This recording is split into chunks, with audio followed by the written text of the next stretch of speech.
Bem, pessoal, mais uma aula do nosso curso de História do Brasil para o Enem e agora nós vamos trabalhar a questão da resolução de questões do Enem, certo? Então, em cima do que nós já apresentamos para vocês, dos assuntos, nós vamos trabalhar algumas questões agora, certo? Então, a primeira delas é uma questão aqui do Enem 2016. Então, eu quero que você preste atenção ao estilo dessas questões. Olha, você tem aqui dois textos. Você vai ter um texto 1 com um autor, tá certo? E vai ter um texto 2 com outro autor. E a questão pede para você analisar e comparar esses dois textos e tirar alguma conclusão sobre isso. Então vamos analisar o texto 1. O que é que diz aqui o texto 1? O texto 1 diz o seguinte: é um texto do autor Schwartz, né, Gente da Terra Brasiliense, que foi citado aqui em Mota, uma viagem completa, experiência brasileira e tal. Tá? Então vamos analisar aqui, ó. Documentos do século XVI, então chama a sua atenção. Século XVI é o quê? 1501 a 1600, ok? Que é interessante você ter essa ideia de situação. Hoje não se fazem mais questões cobrando que você saiba data. Há uns anos atrás se exigia que você soubesse em que dia foi isso, foi aquilo, hoje mais não. Mas essa ideia você tem que ter. O que é que estava acontecendo lá fora? O que é que acontecia aqui e tal? Então você se lembra. Veja bem, nós estamos num processo aí, num contexto de quê? De expansão marítima. Nós estamos num processo de colonização da América, onde inicialmente portugueses e espanhóis, por conta do Tratado de Tordesilhas, vêm ocupar a terra aqui, tá certo? Então, o que é que ele está tratando aqui? Sobre a visão que o europeu tinha a respeito do habitante da América e do Brasil. Então, documentos do século XVI, algumas vezes se referem aos habitantes indígenas como os Brasis, ou gente Brasília. Por quê? Origem em cima do pau-brasil. Né? Você lembra que a primeira atividade aqui foi a exploração do pau-brasil. E ocasionalmente no século XVII, então século XVII é o quê? 1601 a 1700. O termo brasileiro era a eles aplicado, mas as referências aos status econômico e jurídico desses eram muito mais populares. Assim os termos negro da terra. Então negro no sentido de quê? Veja que a exploração da escravidão africana data aí de muitos anos antes, tá certo? Então negro da terra no sentido de que era uma mão de obra ali fácil, que você poderia explorar, poderia escravizar, né? E índios eram utilizados com mais frequência do que qualquer outro, tá certo? Então ele está aqui como é que se denominava essa gente que morava aqui no Brasil. Texto 1.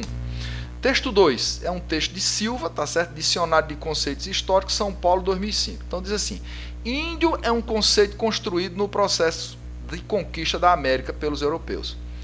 Desinteressados pela diversidade cultural, então existia várias culturas, né, com níveis diferenciados aí de conhecimento, de diferença de tratamento, diferenças muitas vezes de religião, de deuses, né, de forma de escrita ou não, de questões tecnológicas e tal. Então eles não tinham interesse de ver isso. Então, imbuídos de forte preconceito para com o outro, o indivíduo de outras culturas, espanhóis, portugueses, franceses e anglo-saxões, terminaram por denominar da mesma forma povos tão díspares quanto os tupinambás aqui no Brasil e os astecas no México. Então, para ele era tudo índio.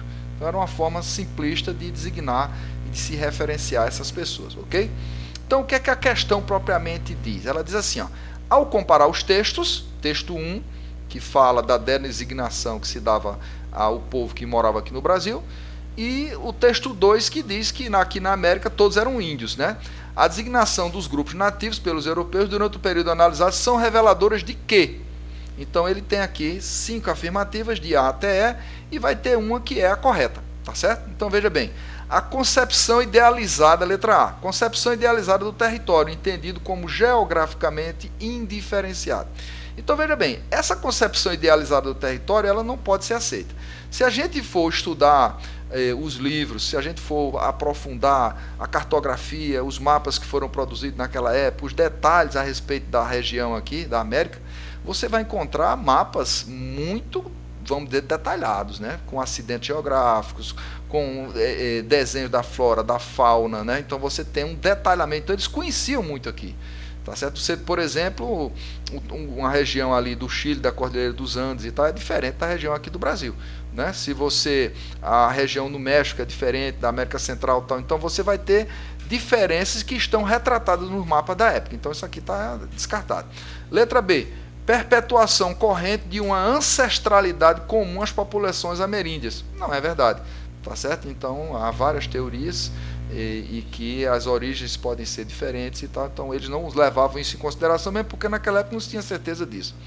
Letra C, compreensão etnocêntrica acerca das populações dos territórios conquistados. Então aqui é o que? É uma análise, é uma visão centrada em quê? No meu ponto de vista. Quem é o ponto de vista de quem? Do europeu.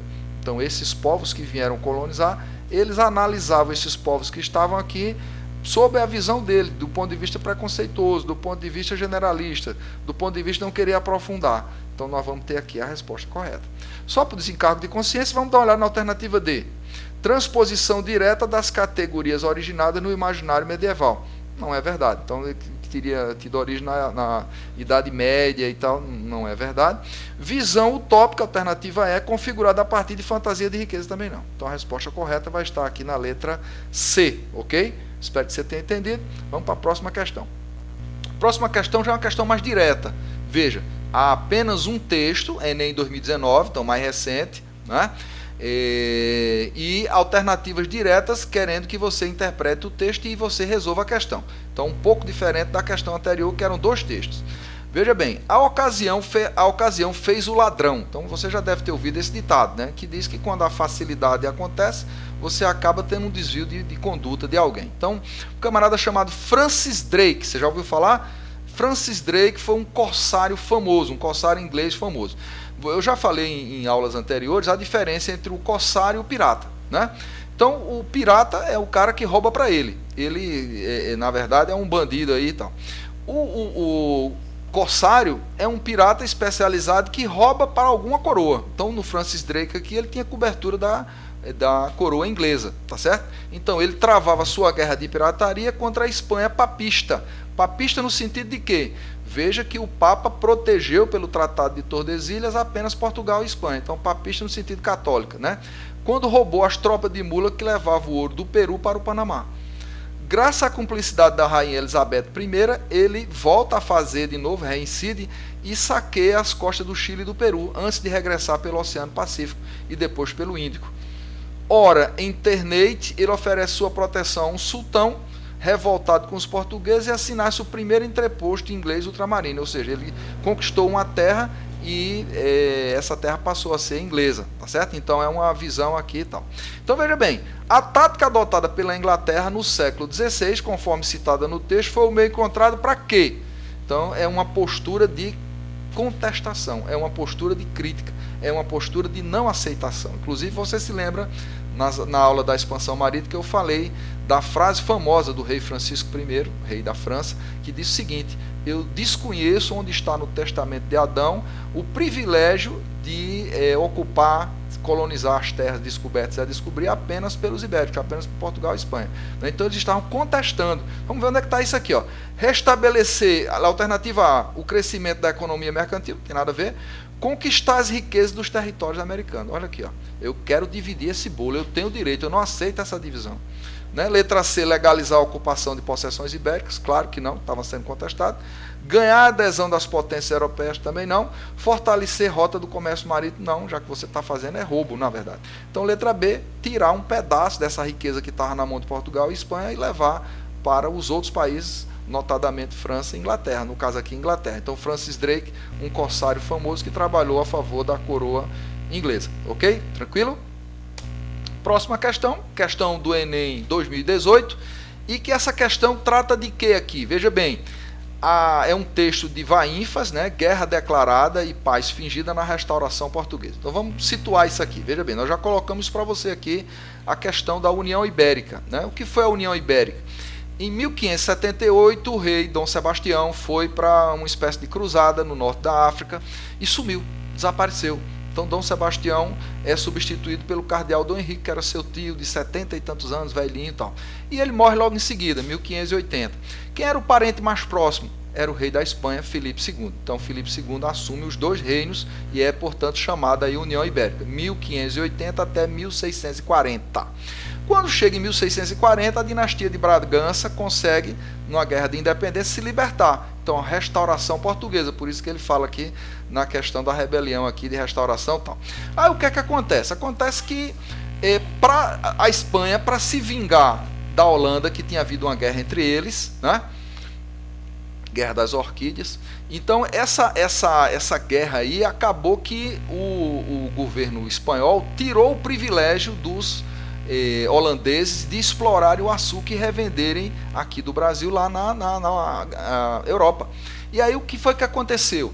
Esse governo holandês resolveu invadir. Então, 1624 invade na Bahia, é expulso em 1625, e 1630 invade em Pernambuco e ocupa aqui Paraíba, Pernambuco, Rio Grande do Norte, né, Alagoas, e ficam aqui de 1630 a 1654. 1637 chega um tal Maurício de Nassau, camarada habilidoso, né, construiu a cidade do Recife, urbanizou, trouxe uma série de melhorias e tal. E ele, para ganhar os donos de engenho, a elite de portugueses que vivia aqui no Brasil, o que é que ele fez? Ele emprestou dinheiro, ele financiou reforma, ampliou a produção, etc. e tal. Só que aí ele foi muito bonzinho para esse pessoal aqui, e aí a Companhia das Índias Ocidentais, que aqui explorava isso aqui, chamou de volta e mandou alguém para endurecer e cobrar e apertar. Então, 1644 começa esse processo aí. Insatisfeitos, os senhores de engenho, então, ficam procurando alternativa. Então, o texto diz aqui, ó, em 3 de junho de 1645, dia de Santo Antônio, né, explodiu aí a insurreição pernambucana. Uma das primeiras medidas de João Fernandes, que era um dos líderes, né, João Fernando, o Índio Poti, e outros, né? Ele fez o quê? Perdoou as dívidas. Então houve uma grande adesão da nobreza, de quem tinha dinheiro entusiasmado aqui e tal. O desencadeamento dessa revolta na América Portuguesa, seiscentistas, foi resultado de quê? Então aqui a gente não tem para onde correr. Ó, letra E, interesse econômico dos senhores de engenho. Por quê? Eles estavam com a corda no pescoço, devendo, sendo cobrados, executados, e eles que precisavam cair fora. Né? As outras alternativas, ó, fraqueza bélica dos protestantes batavam. Não, é porque eles se organizaram, havia muita insatisfação e acabaram por expulsá-los. Comércio transatlântico da África Ocidental, nada a ver. Auxílio financeiro dos negociantes flamencos, flamencos são os holandeses, né? Agora nesse momento não existia mais isso. A diplomacia internacional dos Estados Ibéricos, nada a ver. Então a letra E aqui só eclodiu a rebelião por causa disso. Então, eu espero que você tenha entendido, né? Nós vamos resolver outras questões no sentido de que nós possamos avançar com o nosso curso. E eu peço para você, então, curtir este vídeo, divulgar o nosso canal, faça a leitura do nosso livro aí, você pode adquirir o livro na Amazon, História do Brasil para o Enem, ok? E até a próxima.